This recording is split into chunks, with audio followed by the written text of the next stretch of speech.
America কি পরিমাণ বাটপার হইলে এইসব ধরনের কাজ করতে পারে। এখন বলেন কি কাজ? এই যে গত 2-1 দিন আগে আমেরিকার পাইলট তাদের ফাইটার জেট নিয়ে ইরানের মধ্যে ঢুকে পড়ছে। ঢোকার পরে ইরান কি করছে, সেই ফাইটার জেট গুলি করে নামায় ফেলাইছে। একটা নাকি তাদের পাইলট মারা গেছে, আরেকটাকে খুঁজে পাচ্ছিল না। তারপরে আমরা যা জানতে পারছি নিউজগুলোতে, সে একজন পাইলটকে উদ্ধার করার জন্য আমেরিকার শতাধিক মানে 100-র উপরে বিমান আসছে।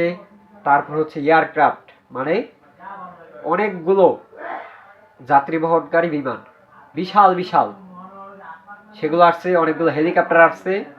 আর বিশেষ করে যখন তারা চলে যাবে উদ্ধার করে, তারা দাবি করছে কি, তাদের এয়ারক্রাফট যেগুলো আছে দামি দামি বিমান, সেগুলো তারা ধ্বংস করে গেছে। মানে আমেরিকা ধ্বংস করে গেছে, এই কারণে ধ্বংস করে গেছে সেইগুলো আটকা পড়ছে, যার কারণেই ধ্বংস করে গেছে। কিন্তু না, ইরানের কাছে সুবিধা করতে পারে নাই বিদায় ইরান এগুলোকে ধ্বংস করে দিছে।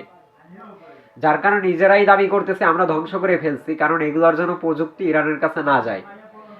একটা জিনিস ভাবেন, একজন পাইলটকে ধরার জন্য যদি 100-র উপরে বিমান, হেলিকপ্টার, যুদ্ধ বিমান এগুলো আসে, তাহলে ভাবা যায় যে তারা কি পরিকল্পনা নিয়ে আসছে। তারা আসছিল ইরানের উপরে ভয়াবহ একটা হামলা চালাবে, অ্যাটাক করবে এর জন্য। কিন্তু তারা সুবিধা করতে পারে না, যার কারণে চলে গেছে। চলে যাওয়ার পরে এইসব দাবি করতেছে যে আমাদের বিমান আমরাই ধ্বংস করে ফেলব। বিমান পাঠাবে ইরানে, সেই বিমান হামলা করবে।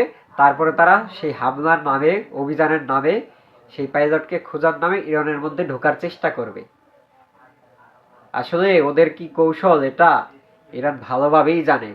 যার কারণে ইরান বলে দিছে যে এই মাথাটাকে মানে এই পাইলটকে ধরে দিতে পারলে অনেক টাকা দেওয়া হবে। ইরানের যে জনগণ ধরে দিতে পারবে, ইরানের মাথায় বুদ্ধি আছে বইলাই এগুলা বইলা দিছে। সাথে সাথে মনে করেন একটা ভয়াবহ অভিযান শুরু হয়েছে। আমেরিকা অভিযান করতেছে, ইরানও অভিযান করতেছে যে কে কার আগে ধরতে পারে। তো যাই হোক, আমেরিকা তাদের লোককে খুঁজে নিয়ে গেছে।